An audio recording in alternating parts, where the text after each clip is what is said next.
Untuk mengukur nikmat itu, sekarang alhamdulillah kita masih bisa bernafas. Tanya kepada orang yang dipasang oksigen, berapa oksigen yang dia habiskan? Ya, setiap botolnya hanya sekedar untuk menopang dia bisa bernafas. Berapa harga yang kita mau relakan untuk beri kedua kelopak mata ini supaya orang lain melihat dan kita jadi buta?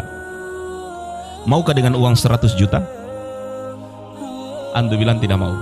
Sekarang dinaikkan 100 miliar, tapi antum akan buta seumur hidup. Nikmat yang kata para ulama yang tidak ada bandingannya adalah nikmat iman, nikmat Islam, nikmat mendapatkan hidayah, menemukan jalan Islam. Dialah nikmat yang paling tinggi.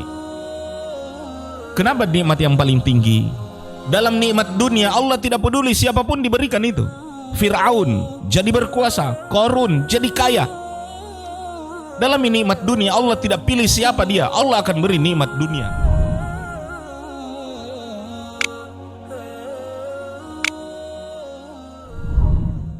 Patut untuk bersyukur dan selalu memuji Allah Subhanahu wa taala, di mana nikmat ini seolah-olah kita ini berpindah dari satu nikmat ke nikmat yang lain. Kalaupun kita tidur ya, dan dalam tidur itu kita guling-guling ya, kita berguling dari satu nikmat ke nikmat yang lain. Dalam kehidupan ini pun kita berjalan, kita berpindah dari satu nikmat kepada nikmat Allah Subhanahu wa taala yang sedemikian besar dan banyak. Untuk mengukur nikmat itu, sekarang alhamdulillah kita masih bisa bernafas. Tanya kepada orang yang dipasang oksigen, berapa oksigen yang dia habiskan? Ya, setiap botolnya hanya sekedar untuk menopang dia bisa bernafas. Hari ini orang-orang yang sedang menunggu siapa yang bisa memberi donor ginjal, ya, berapa uang yang bisa dia sewa kepada orang yang bersedia berbagi ginjal kepada dia, ya. Dan kepada kita sekalian pun, kalau ada orang yang minta donor mata, kita rela terlepas rela terlepas kelopak mata ini. Berapa harga yang kita mau relakan untuk beri kedua kelopak mata ini supaya orang lain melihat dan kita jadi buta? Maukah dengan uang 100 juta? Antum bilang tidak mau. Sekarang dinaikkan 100 miliar, tapi antum akan buta seumur hidup. Maukah engkau? Jumlah-jumlah ini, apalagi ketika kita tidak memerlukan uang, atau alhamdulillah Allah Subhanahu wa taala telah mencukupi kita. Berapapun nilai uang itu, tapi kalau ada orang yang minta donor mata, apalagi donor jantung. Donor jantung kan berarti mati. Berapa miliar pun tidak akan kita berikan.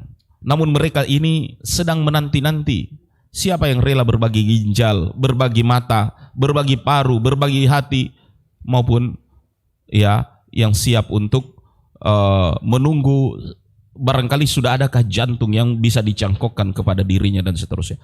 Semua ini nikmat dari Allah Subhanahu wa taala. Wa in ta'uddu ni'matallahi la tuhsuha. Andaikan kita hitung nikmat-nikmat ini, kita tidak akan mampu untuk menghitungnya. Sekalipun kita taat beribadah kepada Allah Subhanahu wa taala, sebesar apapun ibadah kita pada Allah, ibadah kita tidak akan menyamai dari nikmat yang Allah Subhanahu wa taala berikan kepada kita sekalian. Maka ini adalah nikmat dari Allah Subhanahu wa taala. Namun dari sekian besar nikmat yang kita bicarakan tadi, nikmat yang kata para ulama yang tidak ada bandingannya adalah nikmat iman, nikmat Islam, nikmat mendapatkan hidayah, menemukan jalan Islam. Dialah nikmat yang paling tinggi. Kenapa nikmat yang paling tinggi? Sebab tidak semua orang mendapatkannya. Allah membagi dunia kepada manusia. Ada orang yang kekayaannya tidak terkira, tidak bisa lagi dijumlah. Ada juga orang yang diberikan dunia yang nyaris tidak memiliki apa-apa. Berhari-hari dia sekedar makan atau minum dia tidak punya. Begitu fakirnya dia di dunia. Tapi semua ini adalah pembagian Allah. Ada orang yang dilebihkan, ada orang yang nyaris tidak memiliki.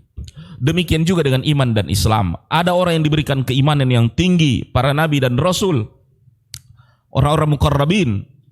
Ada juga orang dalam hal iman nyaris putus-putus itu iman, nyaris mau habis. Namun ingat, ya, dua anugerah ini, nikmat dunia dan nikmat iman ini sama-sama pemberian dari Allah. Ada orang yang diberi lebih, ada orang yang diberi kurang. Namun terhadap nikmat agama, Allah Ta'ala hanya berikan kepada orang yang Allah cintai. Dalam nikmat dunia Allah tidak peduli siapapun diberikan itu.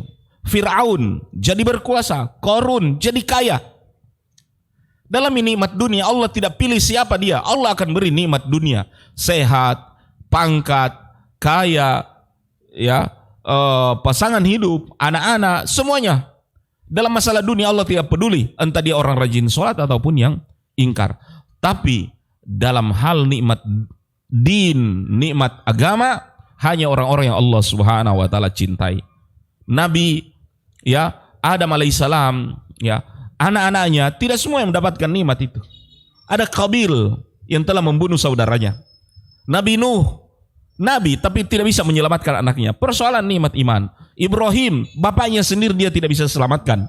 Karena ini adalah pemberian dari Allah Ta'ala. Demikian juga dengan Rasulullah SAW dalam hal pamannya Abu Lahab maupun Abu Talib. Sekalipun Nabi SAW menginginkan mereka beriman, tapi kata Allah, walakin Allah yahdi man yasha. Hanya orang-orang yang Allah Ta'ala cintai, itulah yang orang-orang yang mendapatkan hidayah dari Allah Subhanahu wa taala. Maka ketika antum terlahir jadi Islam, terlahir antum menjadi orang beriman, pegang erat-erat nikmat iman, nikmat iman dan Islam itu. Orang yang memegang nikmat iman ini harus ada dua perasaan di dalam hatinya. Itu perasaan senang, karena ini tidak semua orang dapat. Bill Gates itu mungkin orang tertinggi kekayaannya di dunia menurut majalah Forbes, ya. Tapi tidak berguna apa-apa kekayaan tersebut manakala dia tidak memiliki iman di dalam hati. Jamaah sekalian dirahmati Allah Subhanahu wa taala. Maka nikmat keimanan ini harus kita jaga, harus kita pelihara. Ya, kita bersyukur dengan nikmat tersebut. Qul bi fadlillahi falyafrahu. Katakanlah dengan nikmat tersebut kalian pantas untuk bergembira.